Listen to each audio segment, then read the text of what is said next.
crucifix. Kabalo mo sa meaning anang crucifix? O kabalo po mo kanus ana nila igawas og ilahang ibayaw-bayaw? Kung tinuod mong mga Katoliko, dapat decide mo ana labi na sa mga RC. Siguro so bang mga Katoliko nga dili RC, basig wala na sa ilaha. Basig sa RC ra na ginabuhat. Kabalo mo unsa na? Crucifix ba kato bitong gunita na nila nga ilang itaas nga naay lingin ya. Mura siya na ay corona simbolo. Kabalo ka? Muna'y silbi murag simbolos kahayag iana na. Kabalo mo ana kung kanus ana siya ipagawas. Kung wala ko masayop, maunay igawas sa panahon sa kuan. Pagtagbo. Tagbo ka ng sugat ba? Kana bitang pagkahuman sa pagkamatay ni sa Misaya dayon. Di ba magtagbo man na sila sa kanang Domingo. Pagkabanhaw di ay. Pagkabanhaw. Murag anak nga kapistahan na siya ipagawas nga iana-ana nila. Bantayin niyo ang crucifix. Unsay simbol? Unsay itsura ba? Murag adlaw. Di ba? Murag adlaw simbolos kahayag niya. Moingon mo magpasalamat mo sa mga Spaniards kay mo'y nagtudlo og Kristyanismo, nilaganap ang Kristyanismo. Kung wala pa na ang mga tao sa una magampo-ampo ra sa mga anito, sa mga punuag kahoy, magampo ra sa bituon, magampo ra sa bisag asa unsay ampuan. Pero kamo asa mo nagampo? Kabalo mo sa simbolo ng crucifix? Adlaw, sun. Amo kita ana, dili na lang ko kay di kapuyan man ko mag-edit gud ako anang plaster diri ang drawing ana. Crucifix. Crucifixion.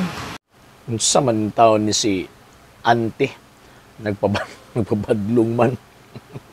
So kuno crucifix niya pagkaman katong lingin nga murag adlaw. Crucifix day na. Nya pagkaman na pa siya pa crucifixion. Okay, sige.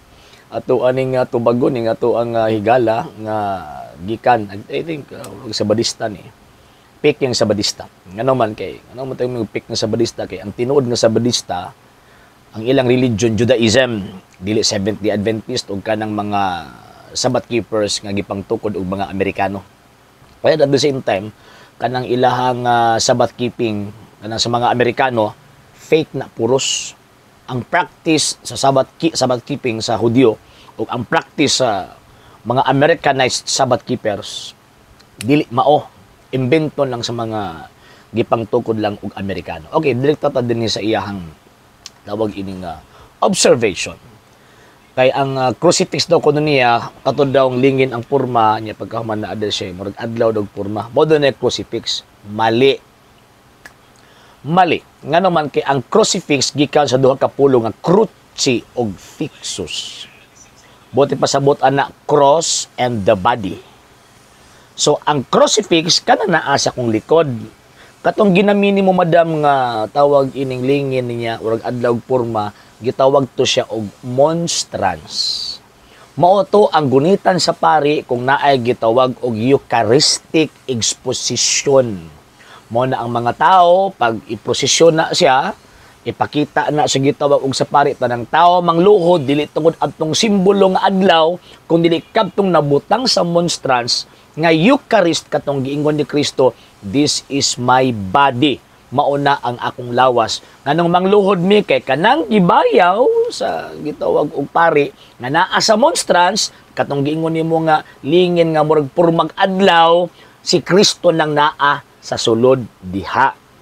Okay, unahon sa taning gitawag og crucifix. Ang crucifix manggod tradisyon na sa mga apostol o ilang mga disipulos kaniadto nga every lihok nila basta naay connection kang Ginoong Kristo maghimo sila signing of the cross.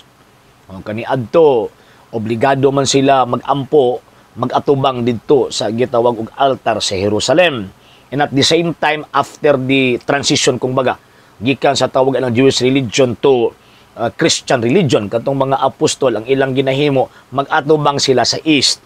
Magampo sila magatubang sa east. So karon sa mga apostol kaniadto, sa mga disipulos kaniadto, na sila yung mga practice, particularly sa Diocese of Rome and the Diocese of Antioch, nga ibutang nila, naa sila ibutang nga sign nga cross sa ilang pultahan, sa ilang sulod sa ilang balay, o even sa ilahang gitong paglakaw, magbutang sila cross, pagtimaan, nga kanang maong ilang nga mga gipanglihok na ay koneksyon sa Ginoong Jesucristo. Pero nganong gibutangan man na siya og lawas? Ngano man kay tulo man gutong gilansang sa cross, madam. Ang atong Ginoong Jesucristo, tulo ang cross na dito. Ang atong Ginoong Jesucristo, si Dimas ug si Estas.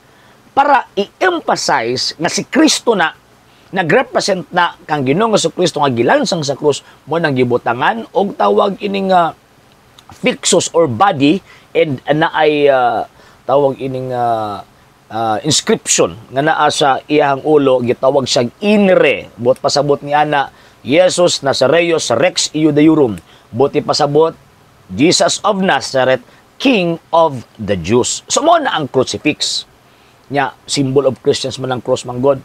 So mo na kami mga Katoliko na gimi magbintas mig cross, ang mga balay na aming mga crucifix, manguros mi because ang mga Katoliko Kristiyanos. Ug tama to imong giingon nga dapat magpasalamat sa mga Espanyol. Ngano man kung wala ang mga Espanyol, why Christian faith ang Pilipinas?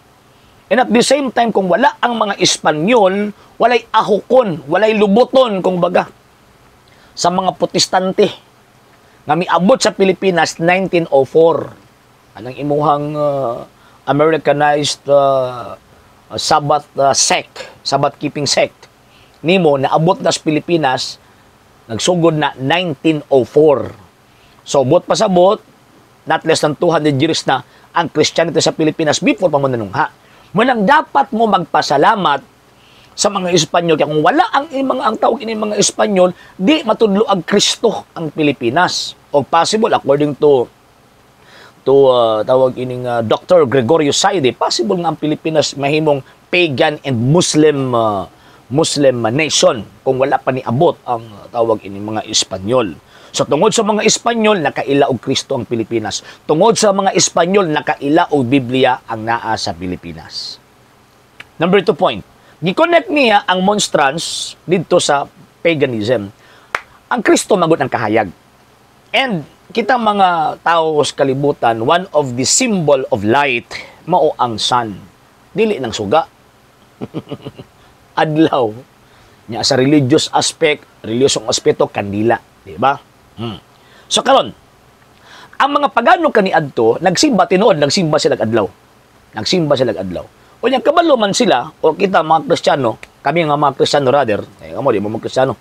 Kami nga mga Kristiyano, kabalo mi nga ang tinuod nga kahayag, ang tinuod nga Dios nga naghatag sa tinuod nga kahayag ang Kristo.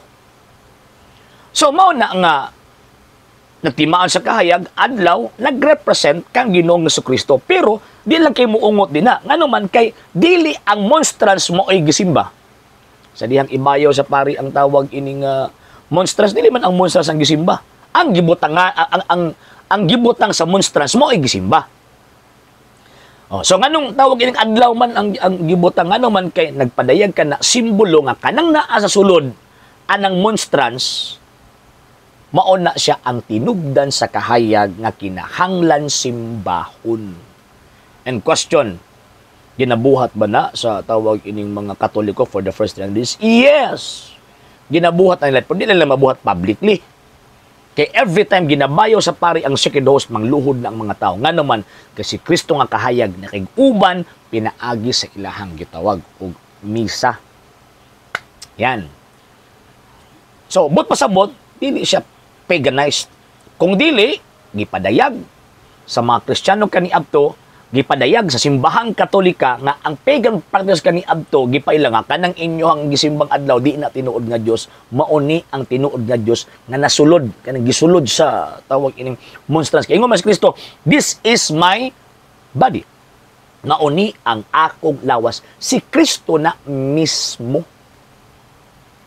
And lastly, mga sir og tawag ining mga ma'am, ang simbahang Katolika usa ka Christian religion.